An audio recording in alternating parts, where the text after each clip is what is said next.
నమస్కారం ETV news కు స్వాగతం. ముందుగా ముఖ్యాంశాలు. అమరావతి నిర్మాణంలో సింగపూర్ సంస్థల గొంతెమ్మ కోర్కెలు. 300 కోట్ల పెట్టుబడికి 4000 ఎకరాలు రాసివ్వాలని షరతు.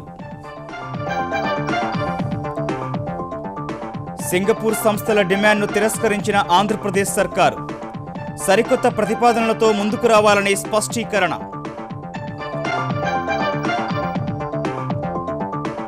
తెలంగాణకు కేంద్రం వరాలు.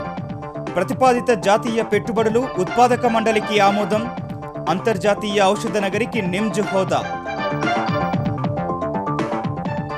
భారత్లో నేటి నుంచి జపాన్ ప్రధాని పర్యటన.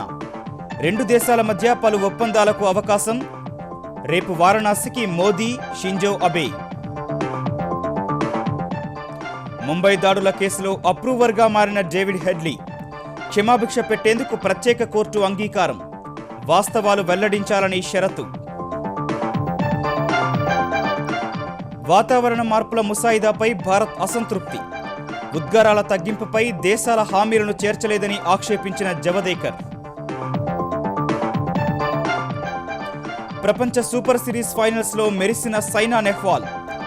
రెండో లీగ్ మ్యాచ్లో నంబర్ 1 క్రీడాకారిణిపై విజయం. ఓటమితో శ్రీకాంత్ నిష్క్రమణ.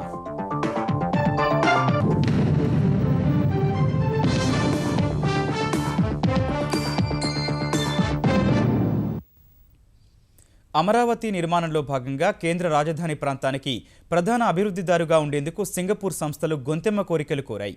మూలధనం కింద 300 కోట్ల పెట్టుబడి పెడతామని ప్రతిపాదించిన సంస్థలు కేంద్ర రాజధాని ప్రాంతంలోని 4000 ఎకరాలను పూర్తిగా తమకు కట్టబెట్టాలని షరతు పెట్టినట్లు తెలిసింది.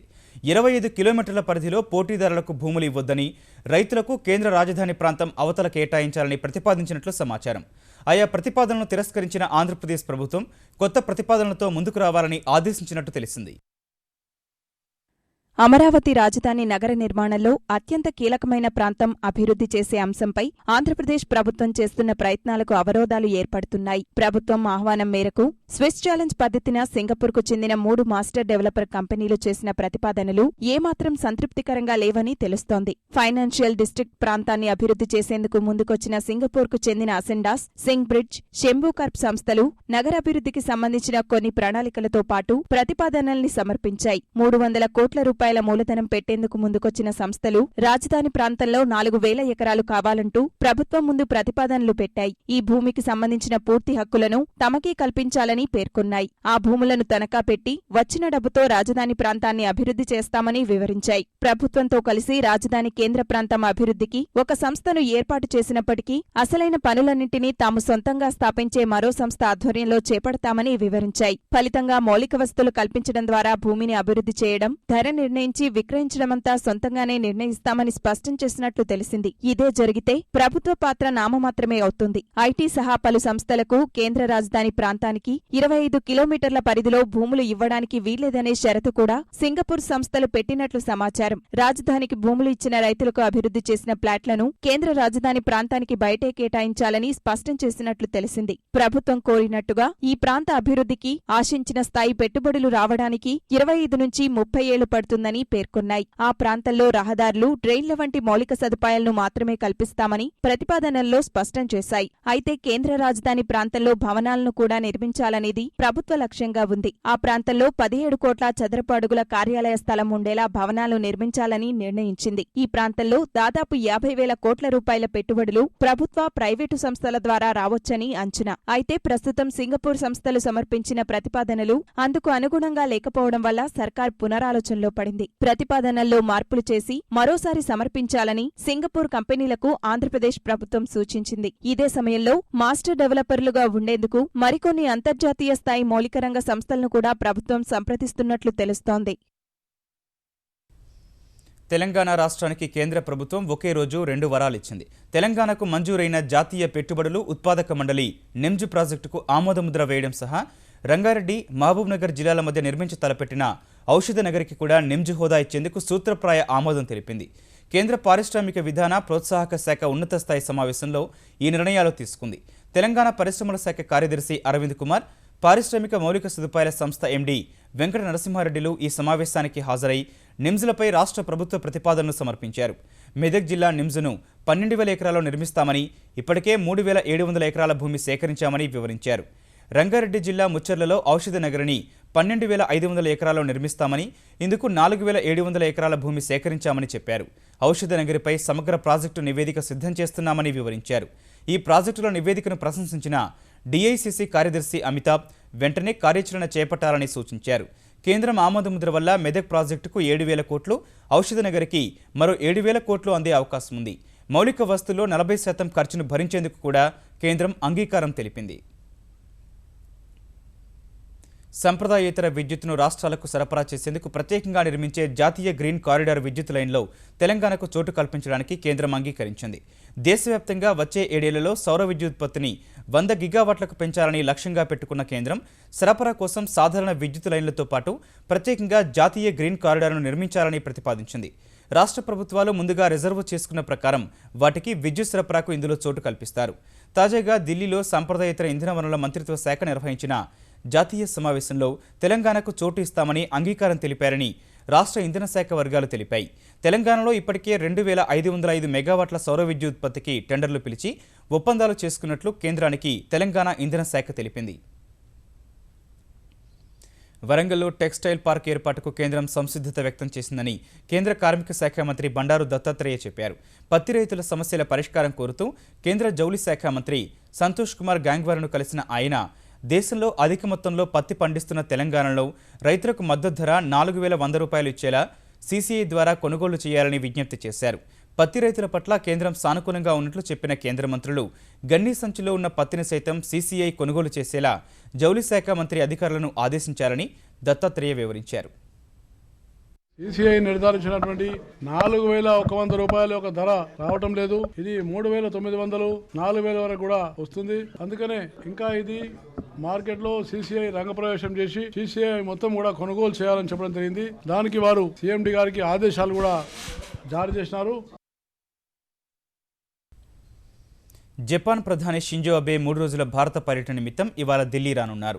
బుల్లెట్ రైలు వ్యవస్థ నిర్మాణానికి సంబంధించిన 98,000 కోట్ల రూపాయల ఒప్పందంపై ఈ పర్యటనలో 2 దేశాలు సంతకాలు చేసే అవకాశం ఉంది.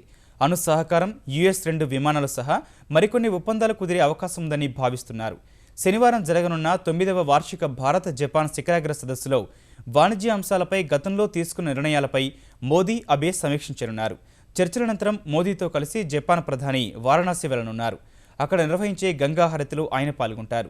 పర్యటనలో భాగంగా ఢిల్లీలో రాష్ట్రపతి ప్రణబ్ ముఖర్జీతోనూ షింజో అబే సమావేశం కానున్నారు. ముంబైలో మారణహోమం సృష్టించి 166 మందిని బలి తీసుకున్న కేసులో కీలక సూత్రధారి డేవిడ్ హెడ్లీ ఎట్టకేలకు తన నేరాలను అంగీకరించాడు. ఇదే కేసులో అమెరికాలో శిక్ష అనుభవిస్తోన్న హెడ్లీని వీడియో కాన్ఫరెన్స్ ద్వారా ముంబై ప్రత్యేక కోర్టులో విచారించగా ముంబై దాడుల్లో తన పాత్ర ఉందని ఒప్పుకున్నాడు. తనకు క్షమాభిక్ష ప్రసాదిస్తే అపరాధ సాక్షిగా మారతానని కోర్టుకు వివరించాడు.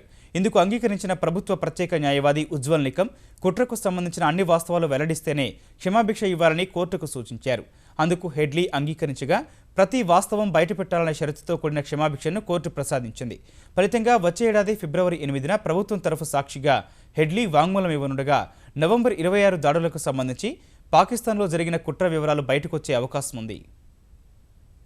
एजेंसी ने ये तय कर लिया कि इसको माफी देना जरूरी है, क्योंकि इसको जो साजिश थी 26/11 के बारे में उसे बहुत जानकारी है, और जो अबू जिंदाल जिसके खिलाफ आज यहाँ ट्रायल चल रही है, इससे हमारी ये ट्रायल अबू जिंदाल और बाकी के लोगों के खिलाफ पुख्ता सबूत मिल सकता है.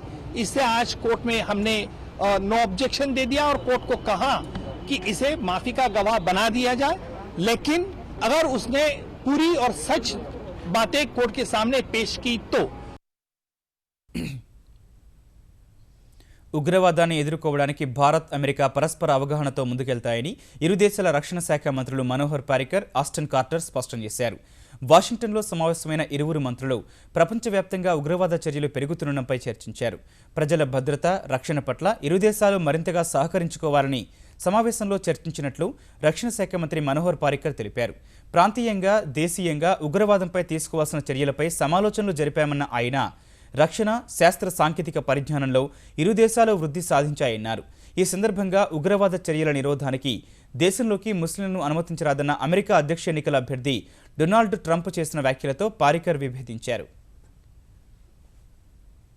We are the second largest Muslim population and we gel well. We believe that everyone has equal opportunity, equal rights. Yes, maybe there are few small pockets of extremism, radicalization, but those are too few to treat different sections of society differently. In India, we have equal rights for everyone and we don't look towards communities with suspicion.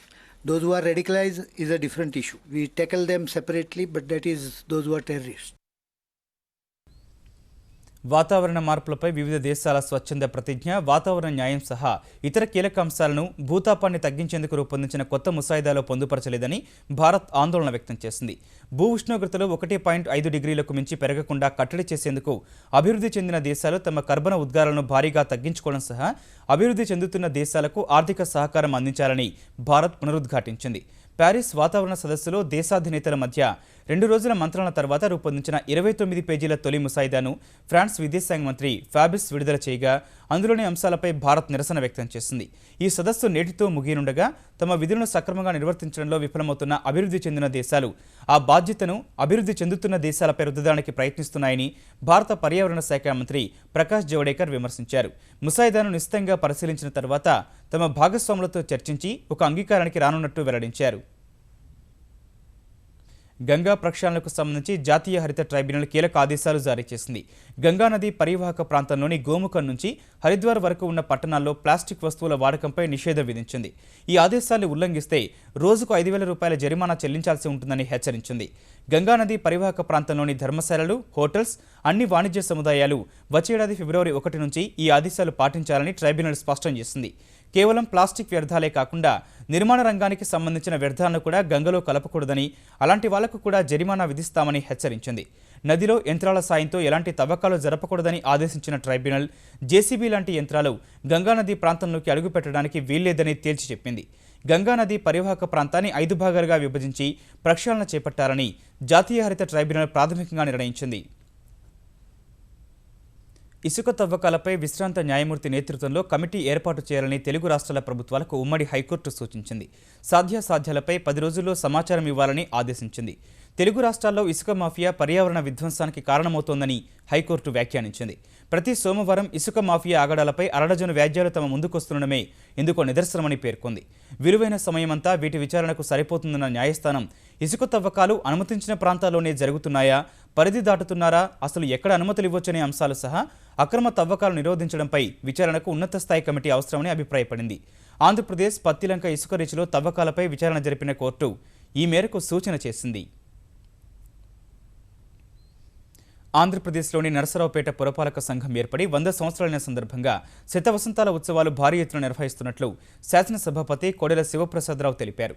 నేటి నుంచి 3 రోజులు జరిగే ఈ వేడుకలకు ముఖ్యమంత్రి చంద్రబాబు, కేంద్ర మంత్రి వెంకయ్య నాయుడు, పలువురు మంత్రులు హాజరు కానున్నట్లు చెప్పారు. ప్రారంభోత్సవానికి హాజరు కానున్న చంద్రబాబు శంకర భారతీపురంలో నిర్మించబోయే జిల్లా పోలీస్ కార్యాలయం, 300 పడకల సూపర్ స్పెషాలిటీ ఆసుపత్రి నిర్మాణాలకు శంకుస్థాపన చేస్తారు.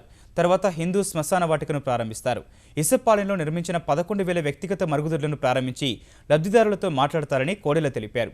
రేపు వెంకయ్య నాయుడు ముఖ్య అతిథిగా పాల్గొని రైలు వంతెన, భూగర్భ డ్రైనేజీ వ్యవస్థ, 1500 పక్కా గృహాలకు శంకుస్థాపన చేస్తారని వివరించారు. చివరి రోజు గవర్నర్ నరసింహన్ స్వచ్ఛ నరసరావుపేట కార్యక్రమంలో పాల్గొంటారని చెప్పారు. అంటే ఒక పండగే కాదు, ఈ అవకాశాన్ని తీసుకొని ఈ పట్టణంలో, ఈ ప్రాంతంలో ప్రజల భాగస్వామ్యంతో, ప్రభుత్వ సహకారంతో ఏ కార్యక్రమాలు చేపట్టాలో అన్ని కూడా చేపట్టడం జరిగింది. పట్టణంలో మౌలిక వసతుల్ని మెరుగుపరచడం, పేదవాళ్లకు సంక్షేమ కార్యక్రమాన్ని అందజేయడం, ప్రజల ఆలోచన విధానంలో మార్పు తీసుకురావడానికి ప్రయత్నం చేయడం, ప్రజల జీవన శైలిలో మార్పు తీసుకురావడానికి ప్రయత్నం చేయడం. ఏ అవకాశాలు వచ్చినా కూడా ఈ పట్టణంలో ఒక పరిశ్రమ, ఒక పెట్టుబడి రావడానికి నా వంతు కృషి చేసి ఇక్కడ ప్రజల రుణం తీర్చుకోవడం ఎంత చేసినా తీరదు.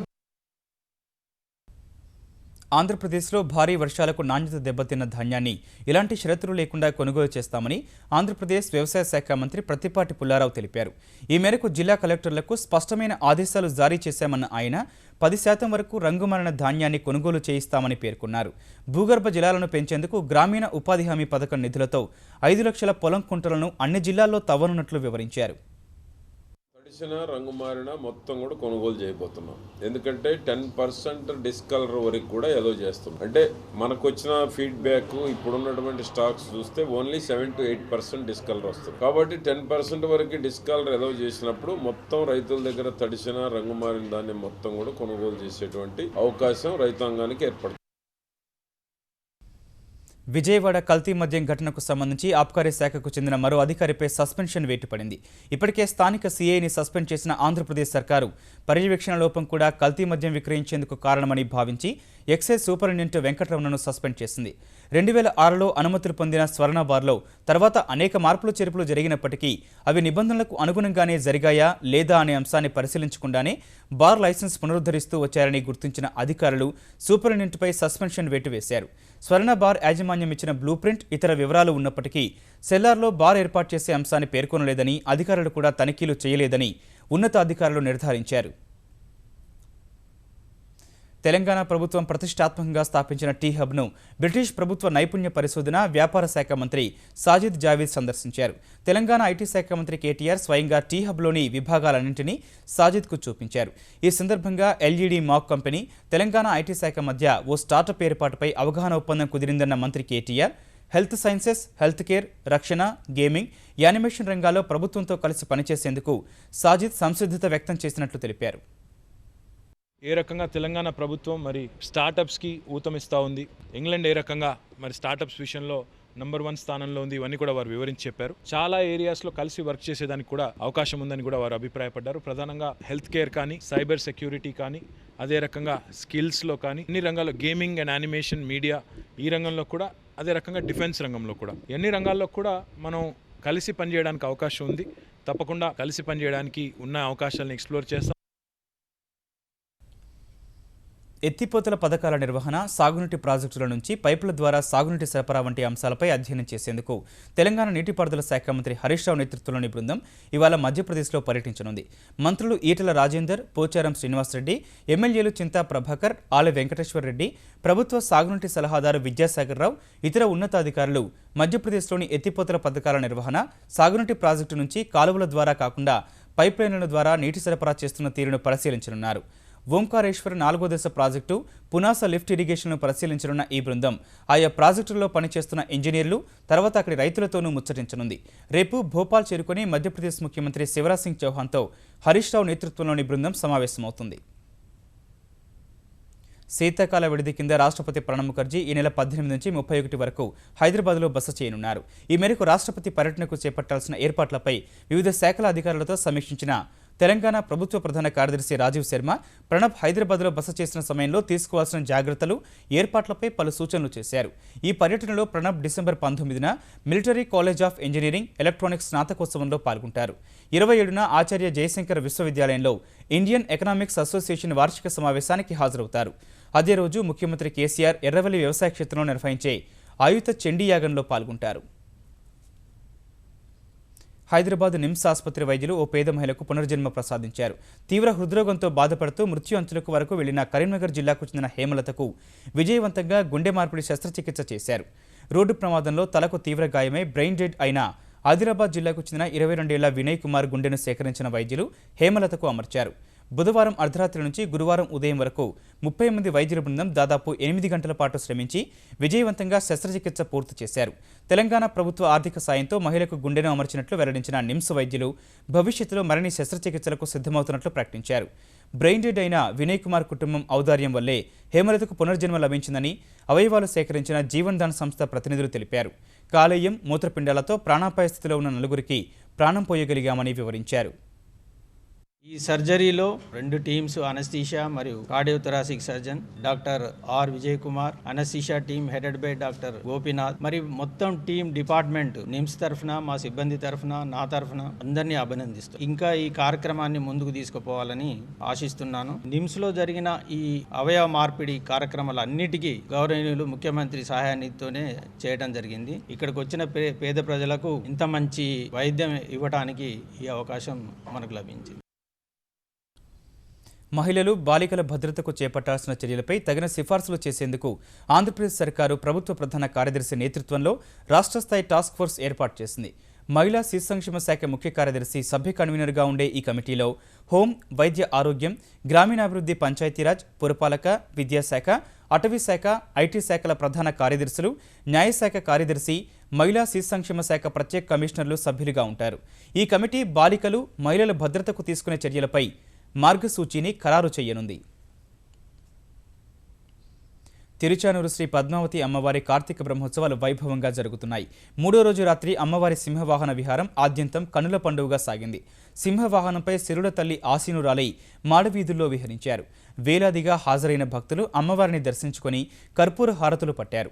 భజన బృందాల కోలాటాలు, నృత్యాలు, అన్నమయ్య సంకీర్తన రావాలు భక్తులను విశేషంగా అలరించాయి.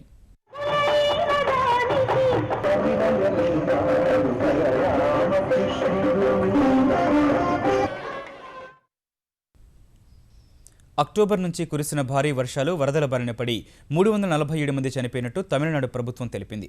అక్టోబర్ 1 నుంచి 17.64 లక్షల మందిని సురక్షిత ప్రాంతాలకు తరలించామని, ఇందుకోసం రాష్ట్ర వ్యాప్తంగా 6,605 పునరావాస కేంద్రాలను ఏర్పాటు చేశామని వెల్లడించింది. మొత్తం 1,28,00,000 ఆహార పొట్లాలను పంపిణీ చేశామని తెలిపింది. వరదల కారణంగా నష్టపోయిన 1,11,000 కుటుంబాలకు ఇప్పటి వరకు 67,47,00,000 ఆర్థిక సాయాన్ని అందించినట్టు ప్రకటించింది. అపార నష్టాన్ని దృష్టిలో పెట్టుకుని చెన్నై వరదల్ని జాతీయ విపత్తుగా ప్రకటించాలని కేంద్రానికి మరోసారి విజ్ఞప్తి చేసింది. మరోవైపు భారీ వర్షాలు, వరదలకు అతలాకుతలమైన చెన్నైలో సహాయ చర్యలు చురుగ్గా సాగుతున్నాయి. చెన్నైలో లక్షల టన్నుల చెత్తను తొలగించగా ఇంకా పలు ప్రాంతాలు మురికి కూపాలని తలపిస్తున్నాయి. దుర్వాసనకు ప్రజలు తీవ్ర ఇబ్బందులు ఎదుర్కొంటున్నారు. ముంపు బాధితులను ఆదుకునేందుకు కార్పొరేట్ సంస్థలు సహాయాన్ని కొనసాగిస్తున్నాయి. ఆంధ్రప్రదేశ్కు చెందిన అమర్ రాజా బ్యాటరీస్ సంస్థ తాము ప్రకటించిన 50 లక్షల రూపాయలు, ఉద్యోగులు ఇచ్చిన ఒకరోజు వేతనం మొత్తం కలిపి వస్తు సామాగ్రి కొనుగోలు చేసి చెన్నైకి పంపింది. ప్రపంచంలో వేగంగా అభివృద్ధి చెందుతున్న ఆర్థిక వ్యవస్థ ఉన్న భారత్ మరో 2 ఏళ్ల పాటు ఇదే ఊపున కొనసాగుతుందని ఐక్యరాజ్యసమితి అంచనా వేసింది. ప్రపంచ ఆర్థిక పరిస్థితులు తీవ్ర ఒడిదుడుకులకు ఎదుర్కొంటున్నప్పటికీ భారత్ మాత్రం 2016లో 7.3, 2017లో 7.5% వృద్ధి రేటును సాధిస్తుందని ఐక్యరాజ్యసమితికి చెందిన ప్రపంచ ఆర్థిక పరిస్థితులు అవకాశాలు WESP 2016 నివేదిక స్పష్టం చేసింది. 2014-15తో నమోదైన 7.2%తో పోలిస్తే వృద్ధి తక్కువగా ఉన్నప్పటికీ ప్రపంచంలోనే వేగంగా అభివృద్ధి చెందుతున్న ఆర్థిక వ్యవస్థగా కొనసాగుతుందని తేల్చి చెప్పింది. ఇదే సమయంలో చైనా ఆర్థిక వ్యవస్థలో మందగమనం కొనసాగడం సహా 2016లో 6.4, 2017లో 6.5% మాత్రమే వృద్ధి నమోదవుతుందని పేర్కొంది. 2017 నాటికి భారత్తో పోలిస్తే చైనా వృద్ధి 1% తక్కువగానే ఉంటుందని WESP ఒక నివేదిక వివరించింది. ఈ ఏడాది భారీ ఒడిదుడుకులకు గురైన ప్రపంచ ఆర్థిక వ్యవస్థలోనూ వచ్చే 2 ఏళ్లలో చెప్పుకోదగిన పురోగతి ఉండదని స్పష్టం చేసిన ఐరాస నివేదిక ఈ ఏడాది 2.4%, వచ్చే ఏడాది 2.9, 2017లో 3.2%గా నమోదవుతుందని అంచనా వేసింది. ముఖ్యాంశాలు మరోసారి చూద్దాం. అమరావతి నిర్మాణంలో సింగపూర్ సంస్థల గొంతెమ్మ కోర్కెలు. 300 కోట్ల పెట్టుబడికి 4,000 ఎకరాలు రాసివ్వాలని షరతు. సింగపూర్ సంస్థల డిమాండ్ను తిరస్కరించిన ఆంధ్రప్రదేశ్ సర్కారు సరికొత్త ప్రతిపాదనలతో ముందుకు రావాలని స్పష్టీకరణ.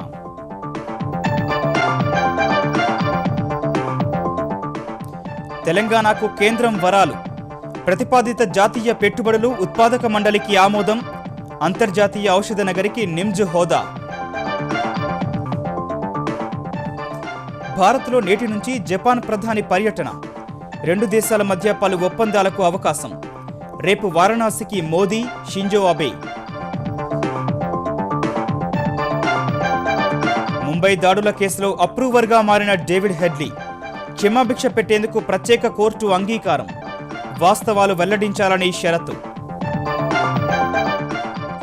వాతావరణ మార్పుల ముసాయిదాపై భారత్ అసంతృప్తి. ఉద్గారాల తగ్గింపుపై దేశాల హామీలను చేర్చలేదని ఆక్షేపించిన జవడేకర్.